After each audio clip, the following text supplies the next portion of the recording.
Hello दोस्तों, एक बार फिर से स्वागत है आप सभी लोगों का मेरे YouTube चैनल छोटी बहू डेली टिप्स में, जिसमें आज मैं आपको बताऊंगी शीघ्र विवाह के उपाय।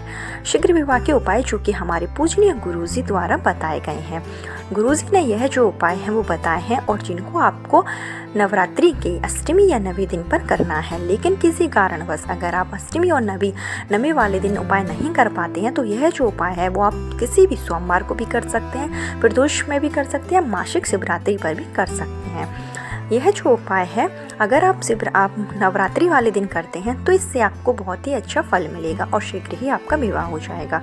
तो चलिए बात करते हैं सबसे पहले विवाह संबंधी उपाय जो कि हमारे पूजनीय गुरुजी द्वारा बताए गए हैं। तो हम सभी जानते हैं कि जो विवाह है, अगर विवाह में कोई अड़चन आती है तो हमें सबसे ज़्यादा जो भगवान की पूजा करनी चाहिए वो है हमारे शिव भगवान।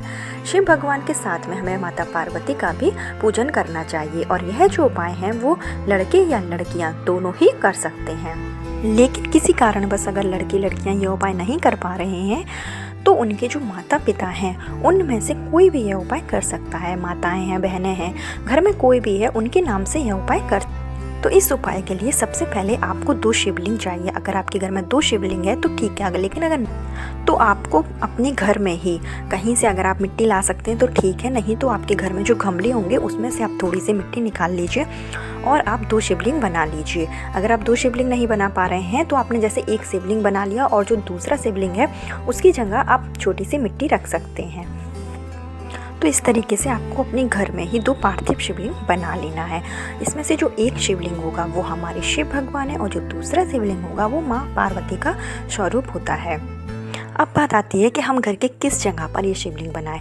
तो घर में जहाँ आपके गमले वगैरह रखे हों वहाँ आप ये शिवलिंग बना सकते हैं, लेकिन आप दिशा का थोड़ा सा ध्यान रखिए कि अगर आप मांगलिक विवाह के लिए यह उपाय कर रहे हैं तो आपको दिशा का ध्यान रखना बहुत ज़रूरी है। तो आप घर के जो ईशान कोण है, कहीं भी आपके घर में जो ईशान कोण होगा जो कि उत्तर पूर्व दिशा का जो मेन कोना होता है वहाँ पर आपको यह शिवलिंग बनाना है। क्योंकि कहा जाता है कोई भी अगर हम शुभ कार्य की शुरुआत करते हैं या पूजा पाठ करते हैं तो हमें ईशान कोण में ही बैठकर करना चाहिए। उत्तर पूर्वी का जो बीच का जगह होती है उस जगह पर आप ये पार्थिव शिवलिंग बना लीजिए। उसके बाद हमें पूजा की जो थाली है वो तैयार कर लेनी है। तो पूजा की थाली में जो भी चीज़ें जो है हम शिव जी पर चढ़ाते हैं हमें वो भी रख लेना है। साथ ही साथ जो चीज़ें हम पार्वती पर चढ़ाते हैं, पार्वती माता पर चढ़ाते हैं, वो भी हमें रख लेना है। जैसे कि चंदन रख लिया, चंदन के साथ में आपको रोरी भी रख लेना है और आपको फूल भी रख लेना है। फूल आपको लाल भी लेना है और सफ़ेद भी लेना है।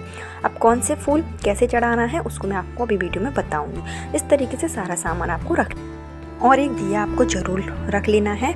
और जो दिया है वो आपको देशी गाय का जो घी है उसके बनाना है और लंबी बाती का दिया बनाना है।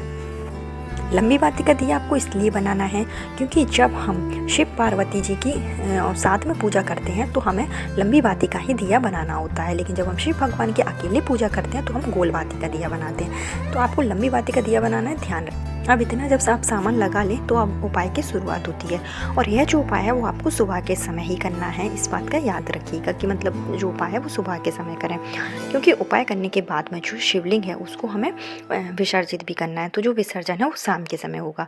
तो सुबह के समय जब आप ब्रह्म मुहूर्त में उठें तो नहा धोकर यह सब काम कर लें। उसके बाद आपने ये जो शिवलिंग बनाए हैं उन पर एक पर आपको जो शंकर भगवान का स्वरूप है उस पर आपको चंदन लगा देना है। चंदन लाल या पीला जो भी आपके पास हो वो आप लगा दीजिए। उसके बाद जो माता पार्वती का स्वरूप है उस पर आपको लगाना है सिंदूर। याद रखिएगा जो सिंदूर है वो आप शंकर जी पर ना चढ़ाएं। इस तरीके से आपने जो 2 शिवलिंग बनाए हैं उस पर एक पर चंदन लगा दीजिए, एक पर आप सिंदूर लगा दीजिए और जो भी चीज़ आपके पास हो, प्रसाद स्वरूप गुड़ है, चीनी है, उसको आप चढ़ा दीजिए और साथ ही साथ दिया को भी प्रज्वलित कर। और जब आप सब चीज़ चढ़ा दें उसके बाद जैसे ही आपने जैसे दिया जलाया है तो जो भी आप उपाय कर रहे हैं तो जैसे आप पूजा करते हैं उसी तरीके से पूजा कर लीजिए। शंकर भगवान पर, माता पार्वती पर सब चीज़ चढ़ा दीजिए और दिया को जला दीजिए। उसके बाद आप लाल फूल, जो आपने लाल फूल लिए थे वो चढ़ा देना है आपको माता पार्वती पर। जो आपने एक शिवलिंग बनाया है उस पर आप यह लाल फूल चढ़ा दीजिए। और जो सफ़ेद फूल हैं, जो लाल फूल आपने चढ़ाए हैं उनकी संख्या आपको 9 रखनी है, ना एक कम ना एक ज़्यादा। पूरे 9 के 9 फूल आपको चढ़ा देना है। और गिनती के 5 फूल, 5 सफ़ेद फूल जो हैं वो आपको शिव भगवान पर चढ़ाना है। जो दूसरा शिवलिंग है उस पर चढ़ा दीजिए। फूल आप सफ़ेद फूल कोई भी चढ़ा सकते हैं, लेकिन ऐसा ही फूल प्रयोग में लीजिएगा जो शिव जी पर चढ़ता हो। तो सफ़ेद फूल आप शिव जी पर चढ़ा दीजिए। और अगर कुंवारी लड़कियां या लड़के यह उपाय स्वयं कर रहे हैं तो उनको जो फूल है वो एक एक करके चढ़ाना है। एक एक करके जब आप फूल चढ़ाइएगा तो आप इस मंत्र को आप बोलते जाइए, ओम श्री वरप्रदाय श्री नमः, ओम श्री वरप्रदाय श्री नमः। जब आप फूल चढ़ाते जाएं, जितने भी आप फूल चढ़ाएं उतनी बार आप यह मंत्र बोलते जाएं। ऐसा करने आपका जो विवाह है वो शीघ्र हो जाता है। विवाह में जो भी अड़चन आ रही थी वो जल्दी से जल्दी हो जाती है। साथ ही साथ जो कन्याएं होती हैं उनको सुयोग वर भी मिल जाता है। तो यह जो उपाय है इसमें हम माता पार्वती और शिव की एक साथ पूजा करते हैं। तो जो भी कन्याएं हैं या फिर जो भी लड़के हैं, अगर वो चाहते हैं कि उनकी मर्जी से शादी हो या फिर वो चाहते हैं उनकी शादी शीघ्र हो जाए तो यह उपाय ज़रूर करिए।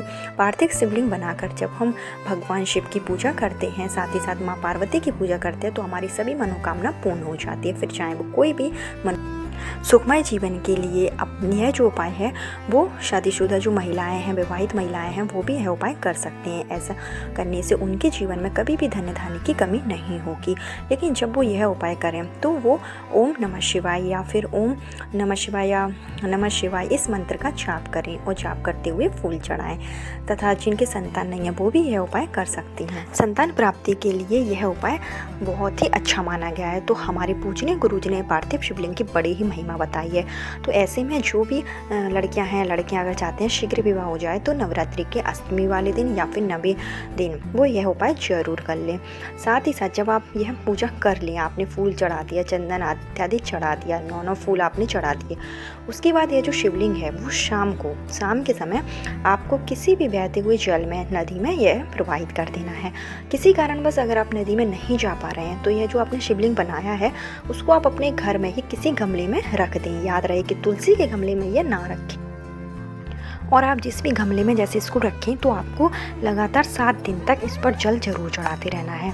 आप सुबह उठें, जैसे आपकी पूजा पाठ समाप्त हो जाए उसके बाद आप इस गमले में 1 लोटा जल जरूर चढ़ा दें। और जल चढ़ाते समय भी आपको ओम श्री वरप्रदाय नमः इस मंत्र का जाप करना है। ऐसा करने से मात्र 1 महीने में ही हमारे पूजनीय गुरु जी का कहना है कि पार्थिव शिवलिंग की जब हम सच्चे मन से पूजा करते हैं तो हमारी मनोकामना पूर्ण हो जाती है। तो आपकी जो शादी है, विवाह है वो शीघ्र हो जाएगा। नवरात्रि के दिन किया गया यह उपाय आपको उत्तम फल देता है। साथ ही साथ आपको नवरात्रि के 9वें दिन माता को लाल कलर की चुनरी जरूर चढ़ानी चाहिए और साथ ही साथ बताशे का प्रसाद लगाएं। कहा जाता है कि जो महिलाएं, जो कन्याएं हैं अपना विवाह शीघ्र चाहती हैं तो वे माता रानी को लाल चुनरी और एक बताशे का प्रसाद जरूर लगा दें। तो यह छोटा सा उपाय था जिसको भी आप नवरात्रि के दिन कर सकते हैं। कल फिर मिलती हूँ नए वीडियो में। सब तक के लिए राधे।